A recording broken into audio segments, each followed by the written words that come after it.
우리 어버이 주일을 생각하면 부모와 자식 간의 관계들을 생각을 해봅니다. 이 부모와 자식을 이야기할 때 세대 간의 차이를 생각하게 됩니다. 이거를 극복할 수 있는 방법이 있을까요? 충남 복지여자고등학교 2학년 여학생이 이런 글을 썼습니다. 누구나 한 번쯤은 부모님과의 갈등으로 화가 나서 소리쳐 본 적이 있을 것이다. 자신의 입장을 이해해 주지 않는다는 이유로 말이다. 세대 차이란 서로 다른 세대 사이에 있는 감정이나 가치관의 차이를 가리키는 말이다. 부모 세대와 자녀 세대 간의 갈등 속에는 이 세대 차이가 존재해야 한다. 부모님께 소리쳤을 때가 언제인지 잘 생각해 보자.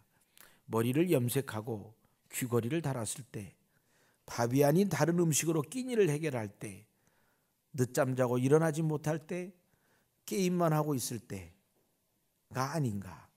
도대체 왜 부모님은 나를 이해해 주지 않는 걸까?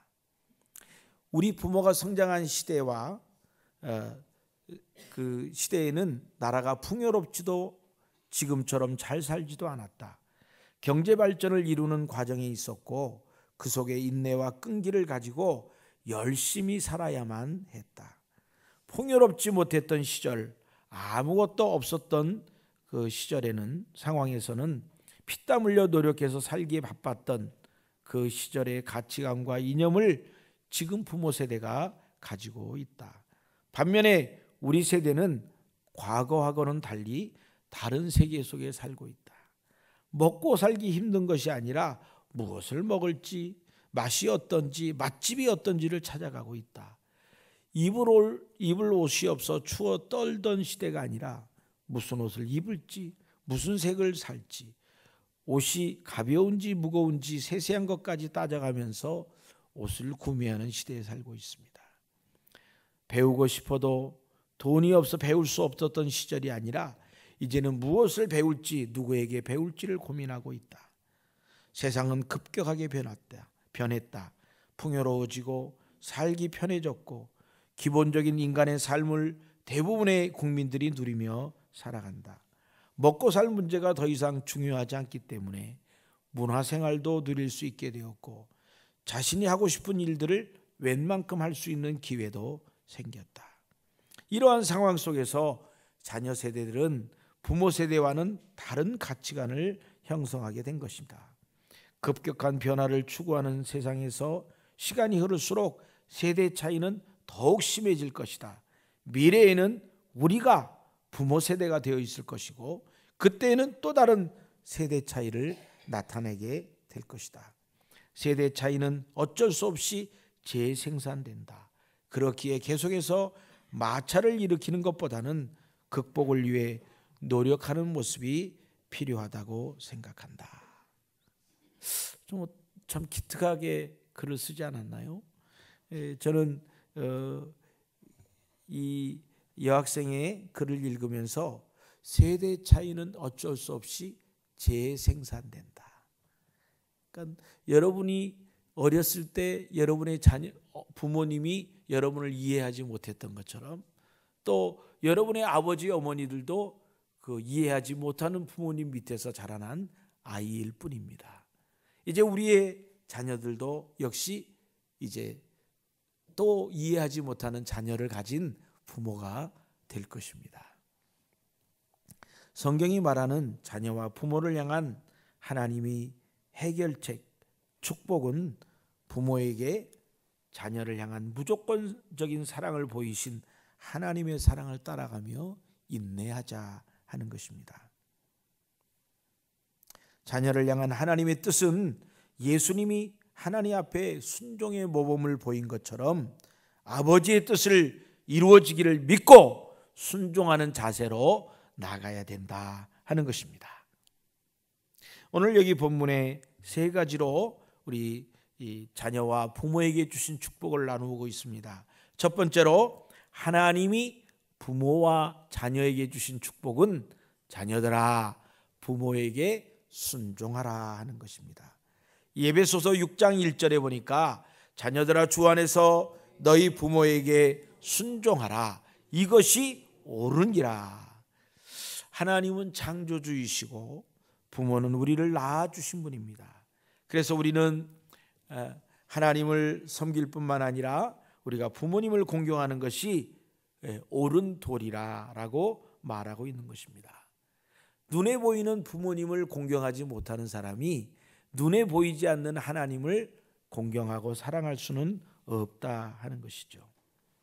그래서 오늘 우리에게 주신 말씀은 부모를 공경하면 부모가 잘 된다는 것이 아니고 부모를 공경하면 내 자녀가 이 땅에서 잘 되고 장수하리라 하는 것입니다. 그래서 부모를 공경하는 그 자녀들이 하나님께 복을 받게 된다, 그렇게 표현하고 있습니다. 그래서 영어 성경에는 이 공경이라는 말을 번역할 때 리스펙트라고 번역을 한 것이 아니고 복종이라는 말로 obey라고 번역을 했습니다. 하나님의 자녀로 또 하나님의 백성으로 살아가는 우리들에게 자녀 신분은 힘들고 어렵습니다. 자녀 신분은 어느 때나 다 어렵습니다. 그래서 우리는 하나님께서 말씀하시기를 부모를 공경하라, 이것이 옳으니라, 이렇게 해야 된다는 거예요. 그런데 이해하지 못하는데 어떻게 해요? 여러분이 젊은 분들은 이해하지 못하는 것이 하나 있습니다. 무엇을 이해하지 못하느냐면 이 부모님들도 바로 얼마 전까지는 자녀였다는 거예요. 지금 우리가 생각하는, 우리를 이해하지 못하는 그 부모님들이 바로 얼마 전에는 그 위의 어른들에게 너는 부모님을 효도하지 못하고 부모님을 잘 돌보지 못하고 지 새끼들만 알아, 이런 말, 꾸지람을 들으면서 아이를 키웠던 분들이 바로 부모님이었어요. 그런데 그 부모님이 다시 이제는 그 자녀가 다시 또 부모가 되어서 똑같은 이야기를 남기거나 듣고 있는 것입니다. 여러분 생각해 보세요. 100년 전에 우리 할아버지, 우리 증조 할머니들은 얼마나 고집스러웠을까, 얼마나 융통성이 없고 그대로 내가 하라는 대로 해! 하고 했던 그런 강압적인 부모들이었어요. 그래서 우리들의 부모님들은 그런 과정을 견디면서 나오고 이제는 우리 자녀들에게는 그런 일들을 물려주지 않아야 되겠다라고 지금 마음이 굉장히 넓어져 있는 상태인 거예요. 그래서 여러분들이 마음을 좀 더 이해하는 자세로 부모님을 보아야 하는 것입니다. 오늘 본문에 우리를 주 안에서 부모를 공경하라, 주 안에서 너의 부모를 공경하라. 하나님, 이 부모님을 우리에게 보내주신 그분들은 우리가 참으로 때로는 부모님들도 실수가 있을 수 있고 부모님도 잘못할 수 있지요. 그럼에도 불구하고 우리들은 하나님 앞에 나와서 우리의 부모님들을 향하여 공경하고 순종하는 그런 모습들이 있어야 합니다. 부모를 공경하는 것이 옳으니라 그랬습니다. 옳다는 거예요. 사실은 자녀 입장에서 보면 그것이 옳지 않은 것을 부모님들이 많이 얘기할 수 있습니다. 왜냐하면 아까 고등학교 2학년생이 얘기한 대로 이 가치관이 다르고 환경이 다른 곳에 살고 있기 때문에 옳다고 생각하는 것에 차이가 있는 거예요. 그런데 우리 부모님들은 옳은 길을 왔어요. 그 길을 이미 경험했기 때문에 이것이 옳다고 생각하는 거예요. 그렇지만 여러분, 우리도 옛날에 막다른 골목에 갈 때가 있었습니다. 이제는 길이 없다라고 했던 시절이 있었습니다. 그래서 너무 힘들었는데 어느 순간에 보니까 우리가 전혀 알지 못했던 또 다른 길이 있는 거예요. 이처럼 오늘 우리 젊은 세대들도 우리가 알지 못하는 나름대로의 또 다른 길을 그들은 가고 있는 거예요. 그래서 그들을 향하여 우리가 마음을 넓히고 그들의 생각과 그들의 방식에 대해서 이해하는 마음, 또 우리 젊은이들은 내가 생각하고 내가 결정하는 것이 옳은 것 같지만 그러나 하나님께서 말씀하시는 것은 무엇이 옳다고 말하냐면 순종하는 것이 옳다라고 말하는 거예요. 일단 순종을 해보면 뭔가 달라질 수 있습니다. 잠언 30장 17절에 이런 말씀이 있습니다. 아비를 조롱하며 어미 순종하기를 싫어하는 자의 눈은 골짜기에 저는 이렇게 안 할 거기 때문에 읽지 않았습니다. 너무 무서운 얘기 아닙니까? 절대적으로 순종하고 또 하나님 앞에 이렇게 살아야 될 것을 말합니다. 우리가 보면요, 어려서부터 학교 다닐 때 폼 잡고 다니는 아이들이 있었잖아요. 선생님이 이 머리를 짧게 깎아라 그러면 일부러 머리를 이렇게 길게 하고 이렇게 늘어뜨려 가지고 오는 사람들, 또 여학생들은 가르마를 뭐 어떻게 타라 그러면 일부러 거꾸로 가르마를 이렇게 타는 사람도 있었잖아요. 또 치마를 짧게 입으면 안 된다, 무릎에서 위에서 몇 센치 이러면 그냥 선생님 앞에는 이렇게 내려서 입히다가 선생님 지나면 똘똘똘 말아가고 쫙 올려갖고 입잖아요. 우리 남자들은 우리 교복 입을 때 이 단추를 다 채우라고 그러는데 여기 후크도 있었어요. 여기다 이렇게 또 고리까지 딱 채웠는데 선생님 없으면 이거 풀르고 단추도 2개 정도 풀르면 좀 멋있어 보여. 그리고 안에다 하얀 와이셔츠를, 검은 겨울에 동복을 입으면 안에다가 하얀 옷을 입고 탁 제껴놓으면 좀 멋있어 보여요. 수업 시간에 점심시간에는 꼭 점심을 먹어야 된다라고 말할 때 둘째 시간 끝나고 점심을 먹으면 더 멋있어 보여. 우리 다 그렇게 살았거든요. 근데 그렇게 살던 애들은 지금 뭐 잘 사는 사람도 있지만 사회에 적응을 못해요. 늘 반항하는 마음을 갖고 있기 때문에 어떤 면에서 창조적인 면도 있지만 그러나 반항하고 니까 사회에 가서 적응을 못하니까 인생을 그렇게 성공적으로 살지 못하는 그런 것을 보게 됩니다. 오늘 골로새서 3장 20절에 자녀들아 모든 일에,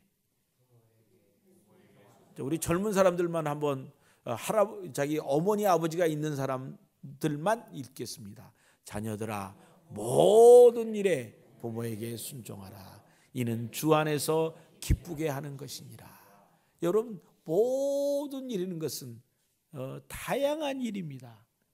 모든 다양한 일 가운데에 그 순종을 해야 된다는 거예요. 그런데 이렇게 순종하는 것은 주 안에서 기쁘게 하는 것이다. 주 안에서 하나님을 기쁘게 하는 거고 주 안에서 부모를 기쁘게 하는 거예요. 그래서 이 모든 일들은 하나님께 올려드리는 그런 기쁜 일이 된다 하는 거예요.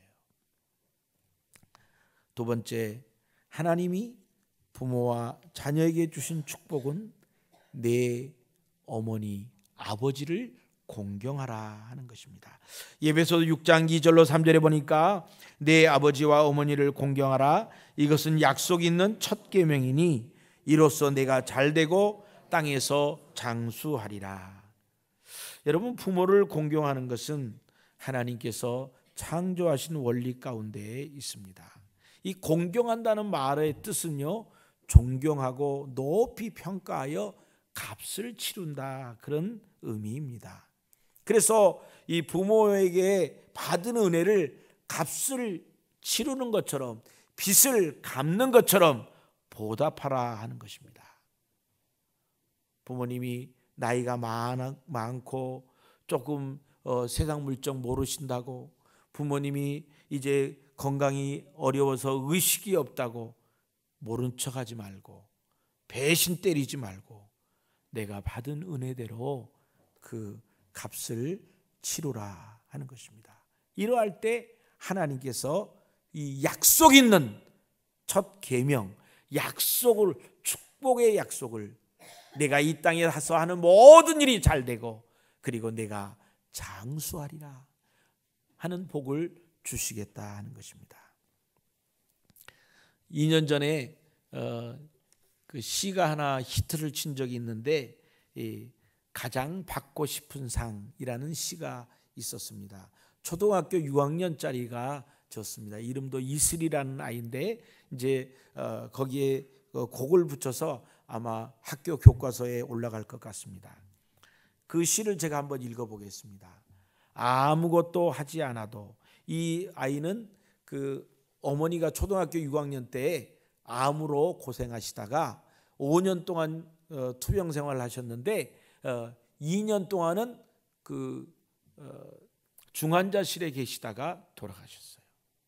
그래서 이 아이는 어머니를 생각할 때 어머니가 차려주었던 밥상을 생각하는 거예요.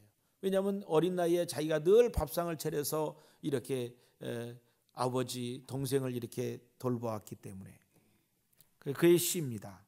아무것도 하지 않아도 짜증 섞인 투정에도 어김없이 차려지는 당연하게 생각되는 그런 상, 하루에 3번이나 받을 수 있는 상, 아침상, 점심상, 저녁상, 받아도 감사하다는 말 한마디 안 해도 되는 그런 상, 주름진 엄마의 손등 그때는 왜 몰랐을까?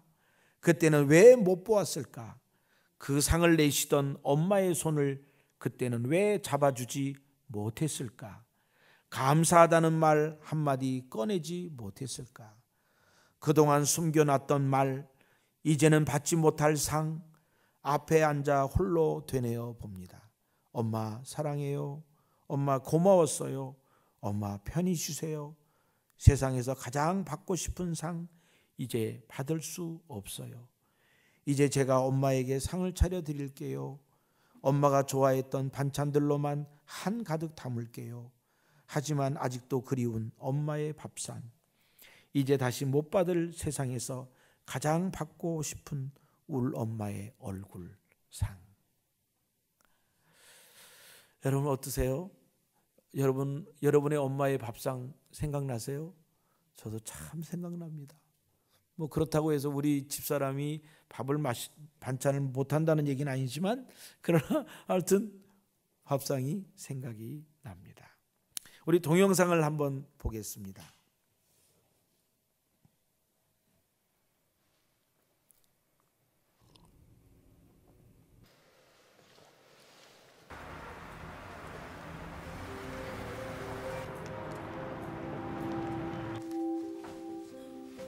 현재 하우스키핑으로 들어가서 하고 있어요. 호텔에서 하우스키핑을 하고 일식집에서 웨이트리스를 해요. 정신적으로 힘든 면도 분명히 있어요. 내가 여기까지 와서 왜 이걸 하고 있지 이런 것도 분명히 있고. 안 된다. 그래서 참다 제가 막 울면서 좀 이렇게 매달렸어요. 사정을 했지. 저희 어머님도 취업 준비를 취업을 바로 했었고 저는 지금 안 가면 진짜 제 꿈이 다 무너질 것 같은 거예요. 그래서 대견하기도 하지만 어찌 보면 좀 냉정한 것 같고 치만 아는 것 같아서 좀 서운할 때가 많아요. 그래도 더 늦기 전에 한번 제 인생을 살아보고 싶어서 왔어요. 일할 때 보면 가족들이랑 밥 먹으러 오잖아요. 그러면 그리워요. 같이 밥 먹고 싶어요. 먹고 싶은 건 한국에서 다 먹고 뭐 엄마가 맛있는 것도 해주고 막 이랬었는데 그게 안 되니까 먹을 때 그냥 겉절이를 좋아해요. 겉절이 이렇게 담으면 걔 생각이 나는 거야. 같이 앉아있는 상이 되게 그리우니까. 꿈을 위해 선택한 낯선 곳에서의 생활. 당연했던 일상들이 사무치게 그리워집니다.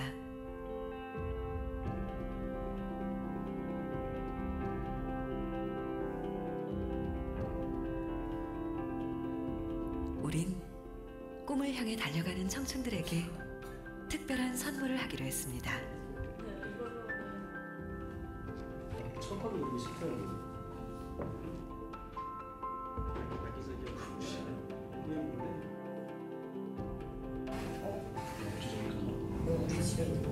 몰래 차려진 밥상엔 엄마가 해주시던 음식이 집에서 쓰던 그릇에 담겨 나왔습니다. 나는 이런 밥상 안 봤어. 이것도 우리 거 같은데?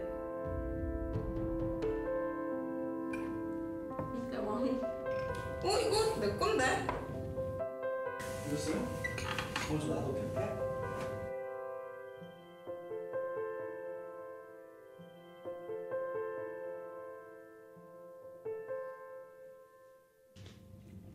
그리고 그 순간 네? 예, 들어오세요. 네. 어? 신아 엄마.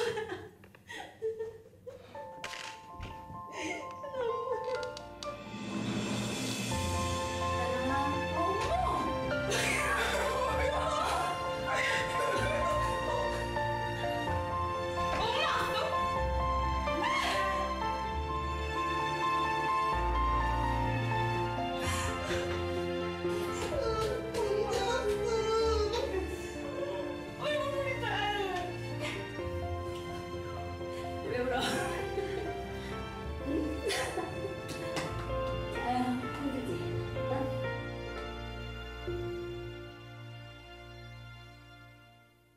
이 낯선 곳에 우리 아들은 처음에 와서 어떻게 다녔을까 그런 생각이 들어요. 그거 하나만으로도 그냥 저는 대단하다고 생각해요. 네, 너 잘하고 있어서 또 고맙고 우리 딸이 또 되겠네. 당당한 모습으로 정말 우리 딸 대단하다 그럴 정도로 해가지고 왔으면 엄마는 그 이상 꿈을 사랑한다 우리 딸. 날씬히 즐겁게 했으면 좋겠어요. 저도 믿어요. 그렇게 될 거라고. 엄마라는 존재 자체가 그냥 사람 자체가 다가오는 것 자체가 선물이 된다는 게 정말 이게 정말 결정적인 힘이 될 것 같아요, 저한테는. 꿈을 향해 달려가는 길은 때로는 힘들기도 합니다. 그 순간 가장 힘이 되는 건 당신 곁에 소중한 사람들. 그 어떤 네. 순간에도 가장 우리 소중한 것은 이 내용은 호주 시드니의 유학생들을 대상으로 했는데 우리 여기 그 성현진 집사님하고 정혜영 권사님 국빈이 여기 들어 있었는데 편집이 됐습니다. 왜 안 웃어요? 농담을 했는데. 네, 우리가 참 이렇게 귀한 만남 너무 귀하고 저도 이거 준비하면서 한 3번 정도 이렇게 봤어요. 4번 봤나. 근데 볼 때마다 눈물이 나는 그런 아주 그 가족의 아름다운 모습입니다. 저희 어머니는 돌아가셨지만 우리 아버님하고 나이 차이가 있어가지고 계속 저희가 사형제가 결혼했지, 제가 또 목사 안수 받았지, 교회 개척했지, 그리고 얼마 있다 우리 아버님 회갑, 또 우리 아버님 칠순 이렇게 되니까 미안해가지고 우리 어머님 칠순을 못 하겠더라고요. 그래가지고 태국에 우리 어머니가 오셨어요, 아버지랑. 그래서 뭐 어떻게 해요, 제가 이렇게 식사를 한번 그 가까운 친구들을 모시고 식사를 대접하기 위해서 이제 호텔에서 이렇게 했습니다. 태국 호텔이라 봐야 우리나라 돈으로 이렇게 5,000원이면 이게 뷔페로 이렇게 식사를 합니다. 그래서 거기서 이렇게 한 10대분 20분 정도 이렇게 초청해서 식사하는 걸로 했는데 그분들이 그러는 거야. 그러지 말고 선교사님들 그 홈페이지에다 이렇게 올려놔라. 그래서 올 수 있는 사람 다 오도록. 그래서 뭐 어떻게 그러다가 그냥 올렸어요. 근데 그날 너무 놀랐어요. 태국 치앙마이, 치앙라이 이 주변에 있는 한국 선교사 교단을 초월해서 거의 모든 선교사가 지방에 가 있지 않는 모든 선교사가 다 왔어요. 150명 정도 왔어요. 그래서 제가 깜짝 놀랐어요. 아니 저를 모르는 분들도 왔더라니까. 그래서 아니 어떻게 이렇게 다 오셨냐고 그랬더니 김 선교사님, 저희 어머니 아버지는 먼저 가셨어요. 나는 김 선교사님이 어머니 아버지 이렇게 모시고 칠순잔치 하는 것 자체가 너무 부럽습니다. 그래서 제가 우리 어머니를 생각해서 왔습니다. 그런 얘기를 여러분이 하시는 거예요. 참 우리가 부모님에 대해서 생각을 많이 하게 됩니다. 제가 태국에 간 지 1년이 안 됐을 때 저희 어머니가 그 유방암 수술을 했어요.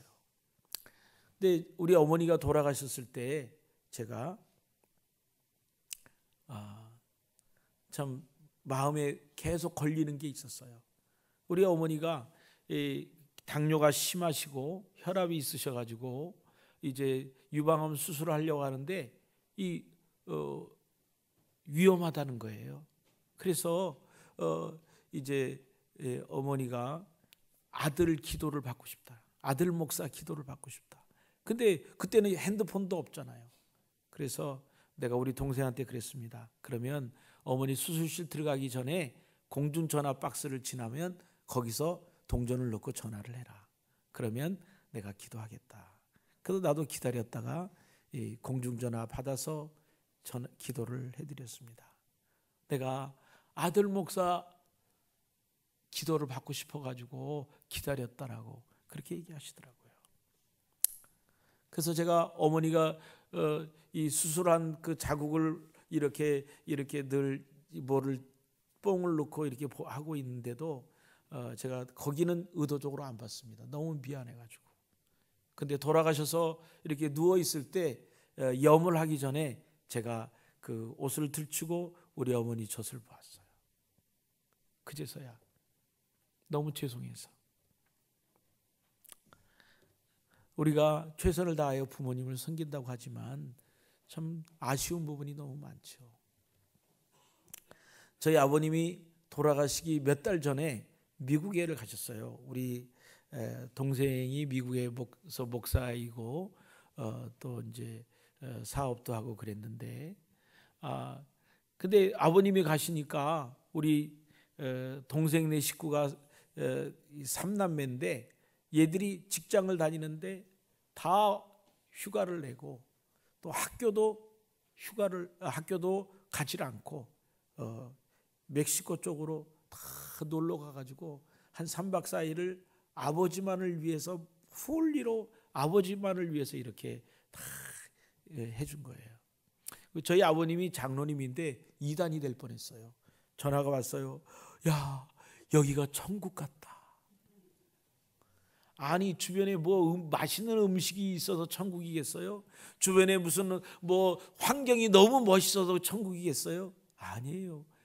가족들과 자녀들과 함께 있는 것 자체가 천국인 거죠.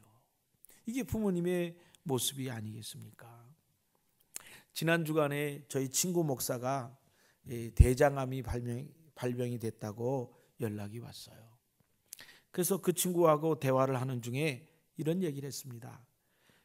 암에 걸려서 어떻게 앞으로 될지 모른다고 말한 그런 이야기를 들으니까 죽음에 대해서 좀 더 진지해지고 남의 슬픔에 대해서 더 진지해질 수 있겠다. 그런 말을 하더라고요. 이 높은 뜻 숭의교회 김동호 목사님이라고 우리 한국교회 존경받는 목사님이신데 근데 그분이 지난 주간에 똑같이 폐결암에 걸렸어요. 폐암에. 그래서 폐암에 걸려서 이제 치료를 받기 위해서 병원에 들어가면서 이렇게 글을 남겼어요. 나도 무섭다. 아프니까 조금 두렵고 떨리니까 성경이 잘 보인다. 우리에게 주신 보편적인 말씀으로서가 아니라 나에게 주신 특별한 말씀으로 아주 쏙쏙 잘 들어온다. 나보다 더 아픈 사람을 보면 아프다는 소리도 못한다. 두렵다는 말, 떨린다는 말도 감히 못하게 된다. 이분이 이제 암으로 판명받고 이 수술을 전에 진찰하기 위해서 이 병실에 있었는데 같은 그 다양한 암에 걸린 사람들이 있는데 자기는 그래도 난 거예요. 다른 사람들은 암의 진도가 많이 가고 수술도 못한다. 수술을 할 수가 없다. 뭐 너무 고통스러워서 소리를 지르고 이런 걸 보니까 자기가 아픈 것은 말도 못 꺼내겠다는 거예요. 미안해서 그리고 마음 실린 진정의 기도가 나온다. 전에도 진정이었는데 그 진정과 이 진정은 깊이와 농도가 다르다. 이런 글을 썼습니다. 아픈 사람을 이해하려면 그도 아파봐야 된다고 한다면, 부모를 이해하려면 부모가 되었을 때 그 부모를 그제서야 이해하게 되는 것입니다. 그런데 문제는 우리가 부모의 사랑을 이해하게 되었을 때 이미 부모는 이 땅에 안 계시는 경우가 많다는 거예요. 그래서 성경은 말합니다. 우리가 부모를 순종하라. 이것이 옳으니라. 주 안에서 내 부모를 공경하라. 이것이 옳으니라. 이것이 약속 있는 첫 계명이니라 라고 말씀하고 있는 것입니다. 세 번째, 하나님이 부모와 자녀에게 주신 축복은 자녀를 노엽게 말고 주의 말씀으로 돌보라 하는 것입니다. 에베소 6장 4절에 보니까 또 아비들아 너희 자녀를 노엽게 하지 말고 오직 주의 교훈과 훈계로 양육하라. 우리는 이미 어떤 인생을 나름대로 살 만큼 살았습니다. 그래서 최소한도 우리 아이들이 앞으로 어떤 길을 갈 거라는 것을 추측할 수 있습니다. 그렇게 하면 잘 안 될 거라는 걸 알고 있습니다. 이제 조금 있으면 후회할 거라는 것을 생각을 합니다. 그러나 그럼에도 불구하고 그 아이들에게 자기들이 결정할 수 있는 기회를 주자고요. 그럼에도 불구하고 그 아이들이 자기들이 생각하고 자기들이 자각해서 결정할 수 있도록 기회를 주자고요. 우리의 감정과 우리의 어떤 그 의지를 가지고 우리의 비전을 가지고 그들에게 모든 것을 하도록 그렇게 하지 말고 그들로 하여금 스스로 결정할 수 있도록 하나님의 말씀으로 그들을 양육해서 그들로 하여금 이렇게 그들이 이 말씀을 받아들이고 스스로 결정할 수 있도록 기회를 주자 하는 것입니다. 통계에 장수한 노인들을 조사해 보니까 공통점이 있었답니다. 장수한 노인들은 대체적으로 무엇을 먹었느냐, 어디 곳에 살았느냐, 뭐 이런 것보다도 제일 중요한 요소가 성격이 원만해서 대인 관계가 좋았다는 거예요. 그런 사람들이 장수했다는 거예요. 잘 싸우는 사람들은 성질 나가지고 빨리 가요. 게으름 피지 않고 부지런하게 살았다는 거예요. 아침 일찍 일어나 운동도 하고 또 일도 했다는 것이죠. 그런데 공통적으로 가장 중요한 그 공통점은 효심이 지극했다. 가정을 잘 돌보았다 하는 것입니다. 성경에도 부모를 잘 공경하는 사람은 내가 하는 일이 다 잘 되고 그리고 장수한다라고 성경에 기록을 했습니다. 물론 그 장수는 천국의 영생을 포함해서 하는 말입니다. 우리가 잘 이해하기 어렵지만 미국의 강철왕 카네기라는 사람은 굉장히 부자였습니다. 큰 사업가였습니다. 그리고 이 미국의 록펠러가 있었을 당시에 같이 아주 크게 부를 이루었던 그런 사람이 카네기라는 사람입니다. 이 사람이 쓴 책도 있고 그러는데요. 그런데 이분이 영국에 있다가 미국으로 이민을 갔습니다. 그런데 21살 때 아버지가 돌아가셨어요. 그래서 이 아들이 결심을 합니다. 내가 어머니를 위해서 잘 보살펴야 되겠다. 내가 잘못 결혼하면 혹시 잘못된 며느리가 들어와서 어머니를 괴롭히고 잘 못 섬기면 어떻게 하나. 그래서 이분이 어머니가 돌아가시기 전까지 결혼 안 하기로 작정을 했다는 겁니다. 그래서 어머니가 돌아가시고 난 다음에 52살이 돼가지고 결혼을 했다고 합니다. 사실인지 모르지만 정말 대단한 사람 아니겠습니까? 우리 성경에서 말하는 가정의 축복, 자녀와 부모에게 주시는 축복은 자녀를 노엽게 하지 말고 하나님의 말씀으로 양육하라는 것입니다. 자녀를 학대하지 말고 지나치게 화를 내지 말고 가혹하게 체벌하지 말고 무관심하지 말고 자녀를 향하여 이렇게 잘 돌보라 하는 것입니다. 이 에베소서가 기록될 당시에 사도 바울이 이곳을 기록했는데 이 당시만 해도 로마가 장악하던 때였습니다. 이 로마가 장악하는 때는 전쟁이 일어났던 때였고, 그리고 아버지가 모든 걸 결정했어요. 그래서 아버지가 자녀들의 미래를 결정했습니다. 무슨 일을 할 것인지 직업도 결정했고, 무엇을 공부할 것인지, 또 어떤 사람을 만날 것인지, 결혼에 대해서도 부모들이 다 이미 결정을 해버리는 시대였습니다. 그래서 이런 시대에 자녀를 노엽게 하지 말라라는 말은 획기적인 말이었습니다. 오늘 이 말씀은 우리 아동 인권에 대한 이야기고, 또 여성 인권에 대한 이야기고, 사회 정의에 대한 바르지 못한 것들을 개혁했던 기독교 사상을 설명해 주고 있습니다. 우리나라에도 유교적인 그런 사상을 가지고 남녀 관계, 여자들, 며느리들을 이렇게 차별하고 있을 때에 기독교가 들어오고 난 다음에 양반, 천민 이 제도가 없어지고, 기독교가 들어오고 난 다음에 여성들에게 공부할 수 있는 기회를 주고, 여성들이 사회적으로 활동할 수 있는 그런 기회를 주어서 이렇게 참으로 공평한 그런 시대를 만들어내지 않았습니까? 여러분, 자녀는 하나님께서 우리에게 주신 선물이기 때문에 마땅히 사명감을 가지고 인내함으로 잘 돌보는 것이 부모의 도리입니다. 그러나 부모가 자녀를 지나치게 간섭하는 것은 하나님의 뜻이 아닌 것이죠. 사사건건 간섭하고 통제할 때 오히려 문제가 되는 것입니다. 여러분, 제가 멀쩡해 보여도 제가 하나 가지고 있는 장애가 있습니다. 그 뭐냐면, 저는 시장이나 백화점에 가서 옷을 고를 줄 몰라요. 왜냐하면 제가 결혼하기 바로 직전까지 우리 어머니가 다 사줬어요. 제 양발, 제 옷 색깔도 우리 어머니가 다 선택을 해줬어요. 그러니까 저는 옷가게 가면 우리 어머니 얼굴 보는 거야. 그 어머니가 그거 좋다, 입고 난데 어때요? 좋아. 그러면 사는 거야. 제가 생각할 필요가 없어요. 그래서 요즘은 옷가게 가면 딱 옷을 입고 누구를 봐요? 우리 집사람을 봐요. 그럼 우리 집사람이 괜찮아 그러면 사는 거예요. 근데 나는 혼자 가면 막 겁이 나요. 두려워요. 왜냐하면 혼자 옷을 사본 적이 없어요. 여러분, 우리 자녀들에게 좀 자유를 주세요. 기회를 주세요.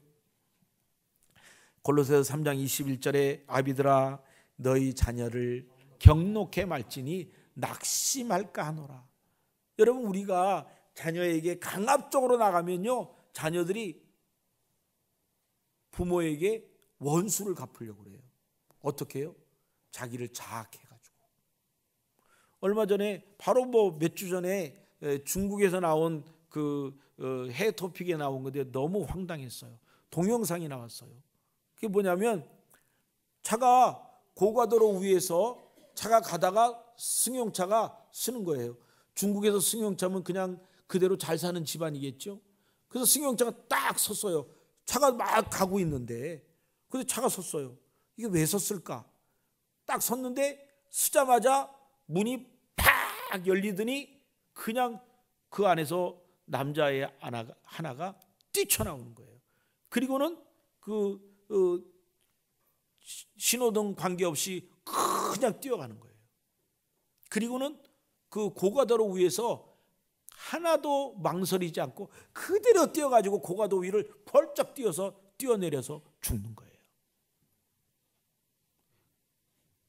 그 엄마로 생각되는 사람이 너무 놀래가지고 문을 열고 나가가지고 이렇게 내려다봐요.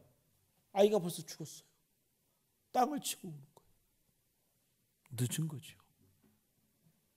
이 어린아이의 모습도 어리석지만 이 부모도 어린아이를 잘 모르는 거죠. 분노하게 한 거예요. 경노하게 한 거예요. 탈무드에 보면 오른손으로 벌을 주었으면 왼손으로 안아주라는 거예요. 아빠가 꾸지람을 하고 있는데 엄마가 그거 봐, 잘했어요, 더 때려줘요, 더 때려줘요. 이거는 죽이는 거야. 엄마는 그만해요 그렇게 얘기를 해야지. 괜찮다 이리 와라. 그리고 아빠가 할 때 막아주고 뭔가 울타리가 되어주고 피난처가 되어줘야지. 그래야 아이가 피할 곳이 있잖아요. 철학자 소크라테스는 이런 얘기를 했습니다. 사람들이여 재물을 모으는 데만 충실하지 말라. 그것을 물려받을 어린이들에게 좀 더 많은 사랑과 정성을 쏟으라. 이것이 내 일생을 통하여 얻은 가장 귀한 교훈이다. 그렇게 말을 했다고 합니다. 이 노인복지를 국가 차원에서 연구했던 분이 태국에 왔습니다. 그래서 그가 하는 말은 이 노인복지에 대한 국가 차원의 가장 효과적인 방법은 부모는 자식에게 모든 정성을 다해 양육하고 자식은 커서 부모를 정성을 다해 돌보고 책임지는 성경적인 원리가 가장 바람직하고 복지의 증대로 인한 국가 부도를 막는 일이라 그렇게 말을 했습니다. 실제로 예전에 유교 사상 가운데 효를 잘 가르쳤던 그 시대에는 자녀들이 불이익을 당하고 자녀들이 눌림을 당하는 것 같았지만 그러나 그때에는 국가가 어떻게 노인들을 돌볼까 하는 고민이 없었어요. 왜냐하면 모든 자녀들이 부모를 책임지는 그런 시대였기 때문에 그렇습니다. 잠언 22장 6절 말씀에 보면 마땅히 행할 길을 아이에게 가르치라. 그리하면 늙어도 그것을 떠나지 아니하리라 라고 말씀했습니다.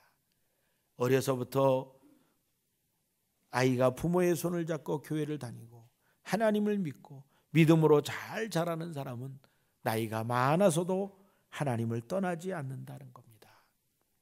대개 부모가 술과 담배로 도박하고 또 이렇게 유혹을 많이 하는 부모, 그리고 어떤 이유든지 이혼하고 혼자 따로 있는 부모들, 자녀들도 똑같이 그 길을 가는 거예요.